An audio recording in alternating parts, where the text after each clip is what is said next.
What is up, Humanistas? Nagbabalik ang Humanity Unfiltered. Ito ang podcast ng mga humanistang hindi pagod, slide lang! At ngayon sa episode na to, partner, meron kaming interesting na topic.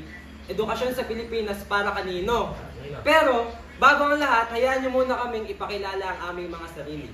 Ako si Darren ng G. Tagala, Leo Mendoza, Joel Espamion, Andre Encinas, Kizulan Garcia, Evander Nacario, at Aldrin Biggs Lampinicio. ngayon, pag-usapan natin yung edukasyon sa Pilipinas para kanino nga ba? Kayo, partner, sa inyo, sinong gusto? Para kanino nga ba? Para sa inyo.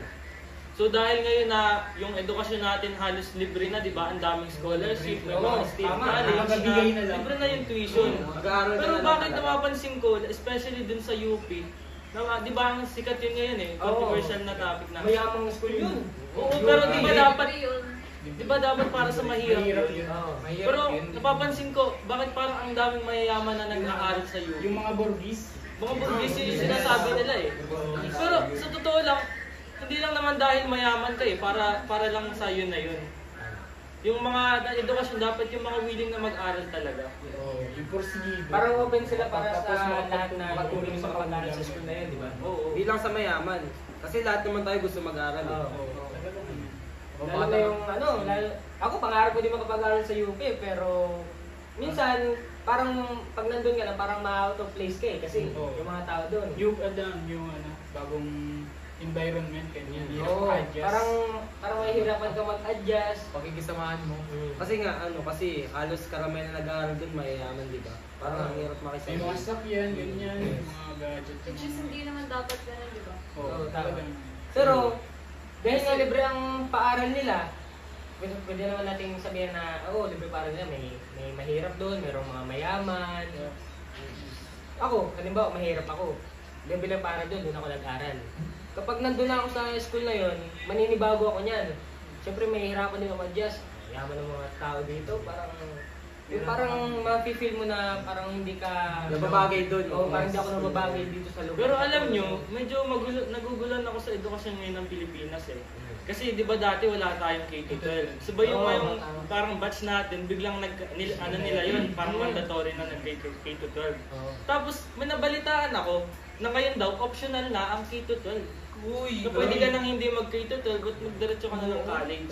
Kung optional na yung K-12, para saan pa yung K-12? Kasi most ng mga tao, pipiliin nila, automatic college na. Yes. Oo. Kasi Kasi kung gastos. Dinala sayang yung 2 years na yun eh. Oo. Sana second year pa. Pero para sa akin, pipiliin ko pa rin talaga Oo. mag-grade 12. O sa inyo, epektibo ba ang grade 12? Oo naman. Epektibo naman. Para sa akin, Yes. kasi Kasi hinahanda tayo nito para sa college. Oo. Kumbaga, dito na tayo nahasa kung ano gagawin natin sa college natin, di ba? Epektibo para sa porsigido. Oo. Ang galing na balot ko doon, partner. Okay na. Tama Ang galing yun. na- Kasi, Ang galing na oo nito, nga. ang galing na balot. Ano, panoorin yung balot mo doon, partner? Ayun na yung partner. Nasa mid lang ata sa partner. Pero back sa topic, partner, para sa akin nga, mas okay din yung may K-12 kasi isipin mo nga naman, kakatapos mo na ng grade 10, sasaba ka agad sa college. Di ba parang ang ano pa, parang Parang kumbaga, fresh hindi pa eh. Oo. Parang hindi pa sapat yung pinag-aralan mo. Oo, katulad ng kursong engineering. Mm. Pag hindi ka nag-STEM, mabibigla ka dun. Kasi hindi ka nagdaan sa pre-cal. Wala kang ibang math na subject na inaaral. Mabibigla ka talaga. Partner, isipin niyo partner. Halimbawa, high school tayo. Di ba? Halimbawa, walang K-12. Diretso college na.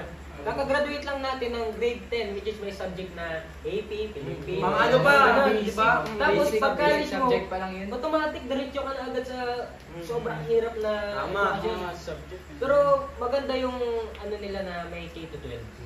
Maganda yun. Kasi kahit pa paano naman ay nahahasa tayo, di ba? Pero okay na siguro yung ginawa nilang optional. Kasi Oo, nga, oo.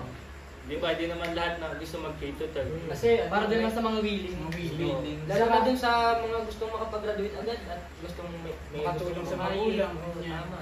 Oo, partner. Pero mabalik tayo sa topic natin na edukasyon sa Uy, Pilipinas. si partner! Uy, partner! Ayun pala si partner! Diyan na pala. What's up, Humanistas? Ako nga pala si John Riandana. This is Humanity Unfiltered. So anong topic nyo ngayong episode? Edukasyon sa Pilipinas para kanino nga ba? Oo. So, ano na pag-usapan nyo? Ito yung tungkol sa UP Burgess, yung sa Actually, narinig ko yung about dyan sa UP Burgess. Di ba ang University ng Pilipinas ay isa sa mga kung hindi pinakamataas, ay isa sa mga pinakamataas na paaralan sa Philippines College, di ba? So, kahit na maganda ang reputation ng UP, kahit na libre siyang libreng paaralan siya, kahit para sa pamahirap siya, marami pa rin talagang mga burgis doon. Actually, meron akong kaibigan, imagine niyo, yung mama niya, accountant ng isa sa ng gobyerno, accountant ng gobyerno. Hulaan niyo kung magkano ang sweldo. I think, 200K? 200K? Ay, di man ganyan. Oo, mga 30. Hindi, mga 20. 80K. Oh! Tapos, wala na siyang iba pang kapatid na nag-aaral. Pero sa UP siya nag-aaral. Imagine niyo, burgess siya, pero sa UP siya nag-aaral, di ba? Mga private na dapat. Oo, dapat sa private na siya mag-aaral, di ba? Parang ganyan na yung sa may hirap. Oo, yung Pero stats kasi diba? kapag sinabi din kasi na UP, lalo na tayo mga taga-probinsya, pag narinig natin UP, isipin natin talaga, uy, talagang bigat. bigat. Wala talaga expectation natin. Wait, pero teka lang, parang narinig ko kanina pinag-uusapan niyo yung about sa pagiging optional na ng senior high. Tama ba? Oo. Kasi, pero yun, parang kung optional, parang kung magiging optional naman yun, parang karamihan pipiliin ay automatic maging college na. Sa bagay, pero if it were up to me naman, kung kayo, pipiliin niyo bang mag-college agad? Hindi. Hindi, siguro. Sa akin, kung okay naman ang kung yung pag-aaral ko na nakapag-aral ng maayos, pipili ko mag-college. Pero for sure mahihirapan ako niyan. Oy, pero wait lang ha, teka lang ha, baka isipin nyo, pwede ka na kagad mag-college kapag No. Hindi pa. Kahit naman sabihin ng optional yung pagiging senior high, kailangan mo pa rin mag-take ng parang grade level na advancement. So, kailangan mag-exam para mapatunayan mo talaga na handa ka na sa pag-college. So, kung mapapansin nyo talaga, kung di ba marami nagsasabi na parang wala raw kwenta yung pagiging senior high natin, yung 2 taon, sayang ng 2 taon. Kung talagang totoo yung sayang yung 2 taon, bakit pa nila kailangan mag-exam ng bago makakapag-college? Ibig sabihin talagang mismong Department of Education is nire-recognize na talagang mahalaga yung senior high sa mga paghada sa mga students. So kasi isipin nyo kung talagang walang kwenta yung pag 2 years natin dito, ba't pa tayo nandito? Kung walang kwenta yung 2 years natin dito, bakit pa kanila kailangan magpa-exam? Ibig sabihin talagang para lang talaga yun sa magagaling. So siguro hindi na tayo magaling.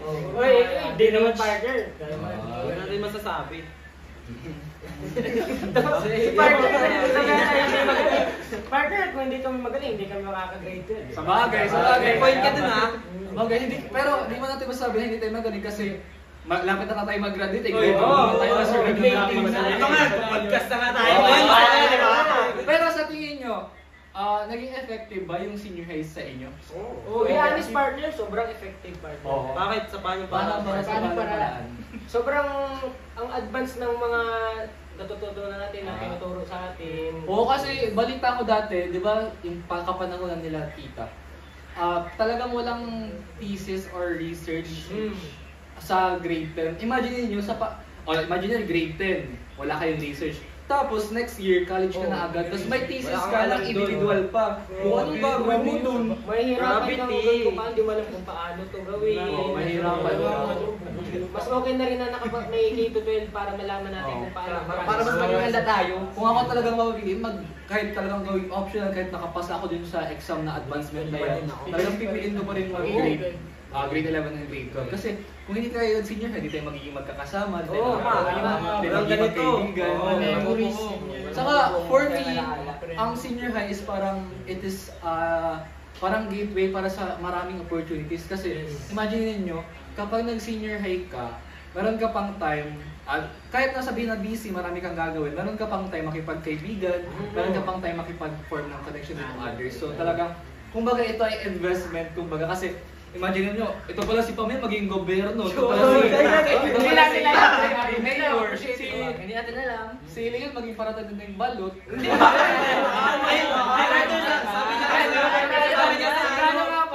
niya sa episode na siya. Para tinda ng balot, pero nakabidbay. Balot! Bili kayong balot!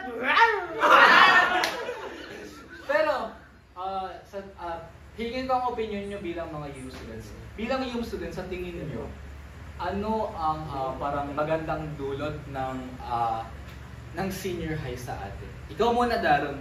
Ano, pakiulit nga yung tanong, partner? Anong magandang dulot sa'yo ng pagiging senior high mo? At anong parang naging contribution dun sa pagkatao mo bilang isang UM student, isang estudyante at bilang isang citizen ng community natin? Ako, para sa akin, di ba? Kapag UMS ka, more on ano dyan, communication, di ba? Di ba? Moral literature ka. Kasi, ano yun, nakatulong yun sa akin ganun. Kasi, ako, hindi ako masyadong nakikipag-socialize sa ibang tao. Pero dahil nga naging yung student ka, syempre, dapat mahasa dun yung skills mo sa pakikipag-communicate. So, nahasa ng Oo, yung masasabi ko na, oo. Kasi dati, hindi ka na mahihayin, parang kapalangan ng Partner, buwan. Partner, dati pala introvert to eh. Ikaw naman, Hazel, bilang estudyante ng youth, bilang mag-aaral ng senior high, sa tingin mo, paano nakatulong sa'yo yung pagiging senior high student mo? Siyempre, ayun nga. Same lang kay Daron kasi nga, lalo na ako napakamahiyain ko. So, Hindi naman Sa ganda mong yan. so ayun, nabawasan yung pagiging mahiyain ko, lalo na pakakapal ang mukha ng mga classmates. Kung hindi makapal ang mukha mo, paano ka di-discarte? Pero kasi partner, pagsalitain naman natin si Hazel. Ano nga ba Hazel? Gusto yun eh. Ay, tapos naman. Para sa akin, regardless of the track mo na pinili, yung SMAN, STEM man, ang pinaka nagustuhan ko sa pagiging grade sa senior high is yung nahanda ka sa research. Tama. Kasi napakadugo ng research, hindi talaga yun yung basta-basta lang na may ipapasa. Kaya dapat pag sa college, ready na tayo ngayon. So siguro, bilang estudyante, wag na lang natin tingnan, bilang estudyante, bilang mamaya ng Pilipinas, wag na lang natin tingnan ang senior high bilang sagabal, bilang sayang sa oras. Siguro, tratuhin na natin ito bilang tutorial para sa upcoming college life natin. Kasi, imagine niyo sa laro, di ba mayroong mga tutorial phases, di ba parang tuturuan ko na kung paano gawin ang isang bagay, paano ba i-maneuver ang isang Ganun din sa parang pagiging estudyante. hinahanda o ganun sa pagiging estudyante, sa pagiging buhay natin estudyante. Lalo na, mga college na tayo, mga graduate na tayo. Pero partner, alalahanin nyo sa grade 12 hindi puro hirap. Enjoy rin kayo sa grade 12. Tama. Enjoy nyo lang. Enjoy lang. 11, Imagine niyo, itong podcast na to, major project natin to, pero na-enjoy natin yung Tama. paggawa ng podcast. Nasa sa'yo na yan.